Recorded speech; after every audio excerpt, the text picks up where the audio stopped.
Hello guys, my name is Shamir Asif and today I'm going to be talking about the cardiac cycle. So first of all I would like to talk about the objectives of this lecture today and I will go through them one by one. First I will explain to you guys the anatomy of the heart and the physiology as well. I will also describe the flow of blood during the cardiac cycle and I will explain the role of valves during the cardiac cycle and describe the cardiac cycle with the help of a pressure valve. So we are going to go through all these objectives of the lecture today and we are going to understand all these basic concepts. So first of all, I would like to explain to you guys the function of the heart. Heart is basically a pump that pushes blood throughout the body. So we know that heart is a muscular organ and it has chambers and everything. But basically what it is doing, it is a pump and this is the major function and the most important function of the heart, that it pushes blood throughout the body. And by this method, by this function, it is responsible for distributing oxygen and nutrients throughout the body. So this is an integral function of heart which it does, and by that function, it distributes oxygen and nutrients throughout the body. So I wanted to explain this basic concept to you guys, and then move forward with my lecture. So if you talk about the structure of the heart, we have four chambers. There is right atrium, there is right ventricle, there is left atrium, and there is left ventricle. Apart from that, there are a few walls as well. So these two walls, this one here between the right atrium and the right ventricle is called the tricuspid valve. And this one here between the left atrium and the left ventricle is called the mitral valve. Together, these two are called the atrioventricular valves. And apart from that, there are two other valves as well, which are located between the arteries and the veins. The artery, that is the pulmonary artery and the right ventricle, and the left ventricle and the aorta. So this one, which is present on the right side, is called the pulmonic valve, and this one, which is located on the left side, is called the aortic valve. And this is fairly simple to remember because this one is located on the pulmonary artery, and this one is located on the aortic artery or aorta. So that's therefore it is called aortic valve.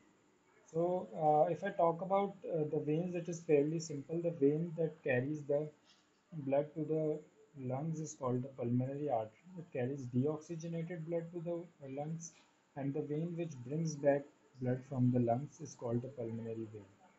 Apart from these, there are two veins which are bringing deoxygenated blood to the right atrium.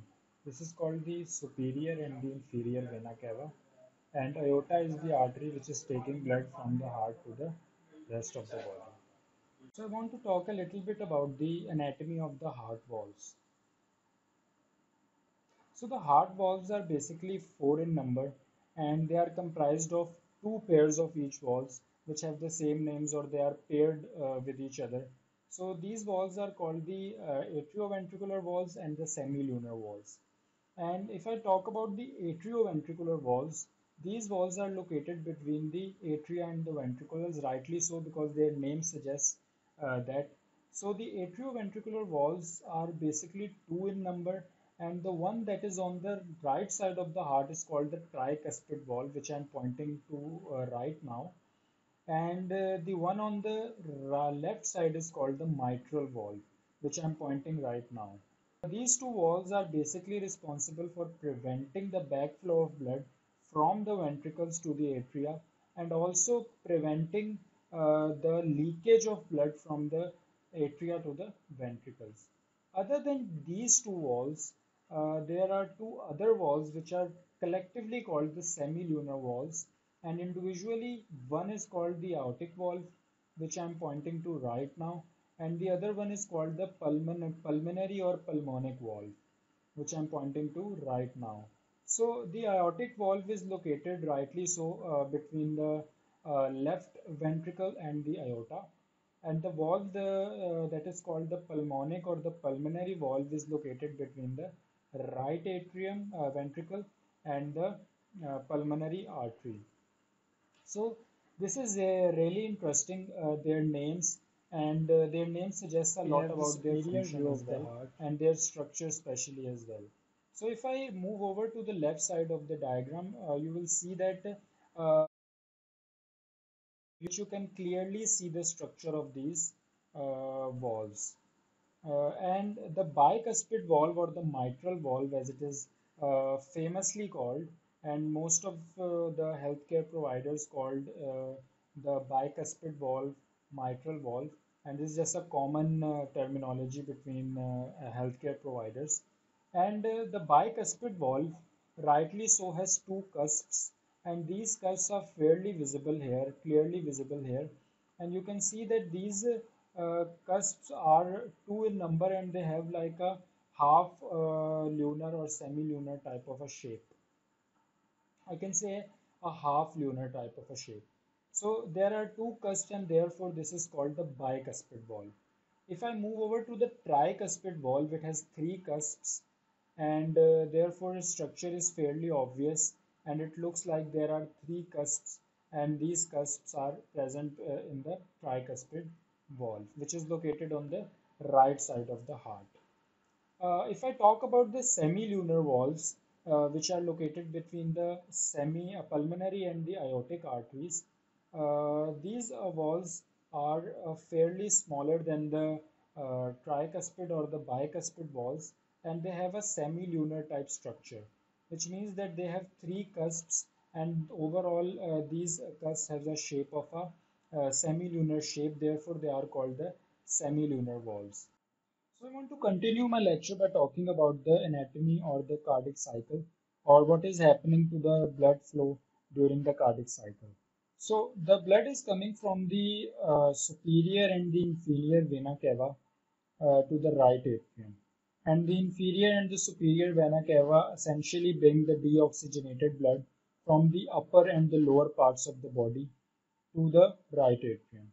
And from the right atrium, the blood eventually goes to the right ventricle. And this is happening during the ventricular diastole process. And this is essentially the process when the heart is filling with the blood. But when the systole happens, the blood goes from the right ventricle into the pulmonary artery, which takes the blood to the right and the left lung. This blood is deoxygenated, but it gets oxygenated within the lungs and comes back to the heart via the pulmonary vein and comes back to the left side of the heart. And in the left side of the heart, the blood is received by the left atrium and then it goes into the left ventricle. And after that, during the ventricular systole, the blood goes to the aorta and is transported to the rest of the body via the tributaries of aorta. So I want to talk a little bit more about the cardiac cycle. Specifically, I want to talk about the phases of cardiac cycle. It's really important to understand the cardiac cycle and the phases of cardiac cycle if you want to understand the process of systole and diastole. And this is essentially a three-step or a three-phase process. And what happens is that first, as we have learned before as well, that the blood comes from the upper and the lower parts of the body via the superior and the inferior vena cava into the right atrium. And the blood is also coming from the left and the right lung to the left atrium. And this is the phase which is the process when the blood is filling in the heart, and this is the process when there is relaxation of the heart because it is not contracting and this basically filling the blood inside itself, and the blood is essentially filling in the atria, both atria, that is the right and the left atria, and this process is called the diastole and or the relaxation phase. So this is the first phase of the cardiac cycle when the blood is filling with heart and it is not essentially contracting. After that, when the blood has filled in the both atria completely, then the atria contract. And when the atria contract, the atrioventricular valves open and the blood gushes into the left and the right ventricles. And the left and the right ventricles are big chambers and they are responsible for holding the heart at that time. and also pushing it later on, but I'm going to talk about it in a minute. But what is happening essentially during the atrial systole is that the blood is moving from the from the atriums into the ventricles, and this is happening simultaneously on both sides of the heart, that is the right and the left side of the heart, and the atria are contracting, and in the same way the ventricles are relaxing or they are filling with blood. So this process is called, or this phase is called the atrial systole. Okay, and the ventricles are filling with the heart, and the atriums are emptying their blood into the ventricles. After this, what happens is that the ventricles are fully filled with blood, and then they start to contract. So these ventricles are starting to contract, and both these ventricles contract simultaneously, and this is obviously a rhythmic pattern or rhythmic motion, and both the ventricles contract, and the blood gushes or moves into the pulmonary artery and the aortic artery, and then it goes to the lungs and to the whole body via these arteries. So lastly, I want to talk a little bit about the graphical representation of cardiac cycle. I want to talk a little bit about the pressures within the different chambers and different areas of the heart during the cardiac cycle. And I want to do this with the help of this graph, which you can see on your screen. And this graph is basically the graphical representation of the different pressures within the heart. And on the left side, you can see the different pressures, and this represents the different pressures that are present. And this is a scale from 0 to 20 of millimeters of mercury. And if you see these colored lines on your screen, then you will see that the green line represents the ventricular pressures, and the yellow line represents the atrial pressures. And these are pressures that are happening present during the different phases of the cardiac cycle. So if I start from the left side and brief you guys about the different phases, then we can see that this is a flat line, and this is the point when the atrial contraction starts. And when the atria contracts, you can see there is a slight curve, and this is a curve that is, we can see very clearly, that is a change in pressure within the atria that we can see via this curved line. And this curved line represents an increased pressure or change in pressure within the atria. And when this atria stop contracting, then at this point we can see that the line dips, and then the ventricular contraction starts. And when the ventricular contraction starts, we see this increase in pressure within the ventricles when the ventricles are contracting. And this is a very massive curve when it goes to about 120 millimeter of mercury pressure, and this is the highest point around at which it goes. And this is the same time when the AV valves close, or the atrioventricular valves close, and the ventricles have completed filling of blood, and there is no increase in the amount of filling of blood within the ventricles.